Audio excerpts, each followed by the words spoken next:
Hello everyone welcome to Educare finally तुम मानकर +2 first selection merit list प्रकाश पाई सारी अनेक पिला से सिलेक्शन देखी सारी से कौ कॉलेज अनेक पिला सिलेक्शन आसी नदी भी से कम मार्क सिक्योर करेंगे। तो बर्तमान पिला मन में डाउट कि स्लाइड अप कौन कौ मैंने ये स्लाइड अप को चूज करेंगे। तो ये स्लाइड अप चूज करने द्वारा से जो कॉलेजटा मिली सिलेक्शन जो कॉलेज होती से कॉलेजटा कटिज कि तो स्लाइड अप केमी करेंगे कहीं करेंगे करने द्वारा कौन हो ये स्लाइड अप ऑप्शन कौन पर दि जाए मुझे संपूर्ण डिटेल से तुमको भिडियो कहबी। तो देखिपे जो मैंने भी चैनल नुआ कर जल्दी चैनल को सब्सक्राइब कर आ सांग को शेयर कर जो मैंने तुम सांगसाथी मैंने वर्ष +2 नाम रखापी आवेदन करते अलरेडी अनेक पिला से सिलेक्शन देखी सारी साम्स ओडिशा बर्तमान लॉगिन आईडी पासवर्ड देकी से कौ कॉलेज रे सिलेक्शन आसी अनेक पिला मन पसंदर कॉलेज आसी एमती भी अनेक पिलांकर थो मन पसंदर कॉलेज आसी न। तो जो मानकर मन पसंदर कॉलेज आसी से स्लाइड अप ऑप्शन चूज करेंगे ना से डायरेक्ट फिजिकली कॉलेज जाके एडमिशन करेंगे किंतु अनेक पिलांकर मन पसंदर कॉलेज किंबा स्ट्रीम तुमकर आसी न थाए से सब स्लाइड अप करते मन रख पे स्लाइड अप हूँ गोटे एमती गोटे ऑप्शन जो थे तुमने कॉलेज परिवर्तन किंबा तुमको स्ट्रीम परिवर्तन जमी आर्ट्स साइंस कॉमर्स हो तुम से चेंज कर बुझीपार से गोटे तुम चांस।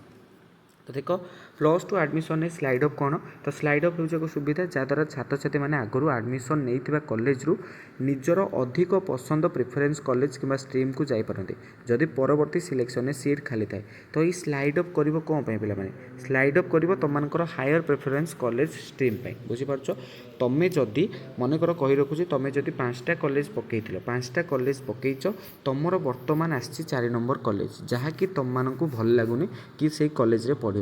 तुम्हें चाहूच ऊपर जो 3टा कॉलेज अच्छी से कॉलेज रु गोटे कॉलेज पाइबा तो से upper preference college higher preference college lower preference हम ना पे तुमको 4 नंबर कॉलेज आई तुम्हें चाहूच कि 5 नंबर 6 नंबर 7 नंबर जहाँ पकई से कॉलेज रु गोटे पाइबा सेटा हेनी तुम्हें केवल हायर प्रिफरेन्स कॉलेज रु गोटे सिलेक्शन पाइबा तुम मैंने स्लाइड अप कर बुझीपार। तो स्लाइड अप कौ मैंने करेंगे कहीदे पे स्लाइड अप कौ मैंने करेंगे जो मानक मन पसंद कॉलेज बा स्ट्रीम मिल न सब स्लाइड अप करेंगे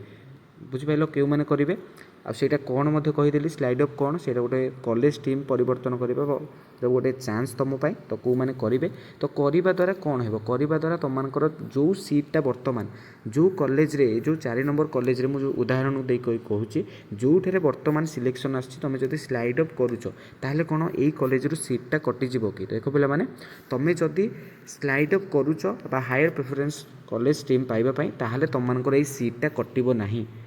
बुझीपार कहीं कटबनी जदि तुम स्लाइड अप कल सहीटार रेजल्ट तुमको सेकेंड सिलेक्शन रे बाहर। तो एमती भी अनेक कॉलेज रे सेकेंड सिलेक्शन को सीट नथिबो तो तुम सिलेक्शन हो पार ना तो जदि सिलेक्शन हो पार ना तुम कौन कर पे तुम ये सीटा बैकअप थी तुम ये सीटा को किए नहीं पारे ना। तो मन रख पे तुम जो स्लाइड अप करुच ताले एबे जो सिलेक्शन आसूची जो कॉलेज रे सिलेक्शन आसी से कॉलेज रे तुमको सीटा कटिब ना सेटा तुम बैकअप हो तुम स्लाइड अप करके तुमको रेजल्ट जो सेकेंड सिलेक्शन मन रख तुम जो स्लाइड अप करुच तार रेजल्ट आसो सेकेंड सिलेक्शन तुम जो सेकेंड सिलेक्शन सिलेक्ट हो देन तुम ये सीटा कटिब जदि तुमको सिलेक्शन हो जो पर्यंत तुमको सिलेक्शन होनी सेकेंड सिलेक्शन से पर्यंत तुमको ये सीटा बैकअप थी सेफ हो बुझीपार।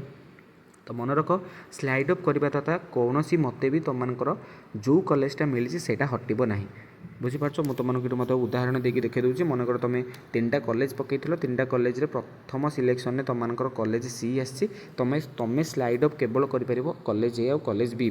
बुझीपार कॉलेज ए बी पकई पार तले कॉलेज जमा पकई पार ना। देख द्वितीय सिलेक्शन में कॉलेज बी रे सीट खाली हेले आपण आडमिशन कॉलेज सी रु कॉलेज बी को स्वयं चालित भाव परिवर्तन हो जदि देख पे तुम बर्तमान फास्ट सिलेक्शन में कॉलेज सी आई तुम्हें चाहूच कि कॉलेज बी मोर दरकार तो तुम्हें जब स्लाइड अप करुच स्लाइड अप करने द्वारा तुमको किसी भी करने पड़ोनी ये जो सी रे जो सिलेक्शन आसी फास्ट सिलेक्शन में जो कॉलेज आसी से जाओ कि आडमिशन करवा दरकार नहीं तुम्हें डायरेक्ट स्लाइड अप कर ऑनलाइन स्लाइड अप करके सेकेंड मेरिट लिस्ट को वेट कर तो से सेकेंड मेरिट लिस्ट तुमको 23 जुलाई रे आसो मन रख 23 जुलाई रे आसो देन तुमको आपे आपे से सिलेक्शन आसो 23 तारिख में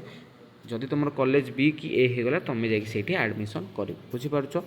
जदि भी सिलेक्शन न हुए मनकर सेकेंड सिलेक्शन में तुम सिलेक्शन है तो तुम ये सीटा थी तुम्हें आसिक कॉलेज सी रे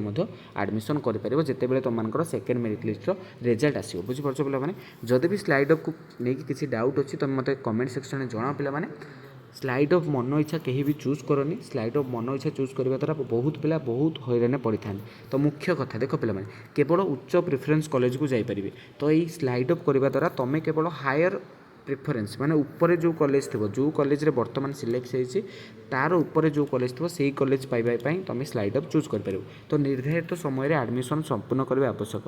देख स्लाइड अप सीट खाली थी मेरिट उपर निर्भर करे तो देख तुम्हें जो स्लाइड अप कर स्लाइड अप करने द्वारा तुम माइंड रे रहा दरकार कि सेकेंड सिलेक्शन को तुम सीट बढ़ुची कि नहीं देख तुम्हें स्लाइड अप कर स्लाइड अप कले मनकर सीट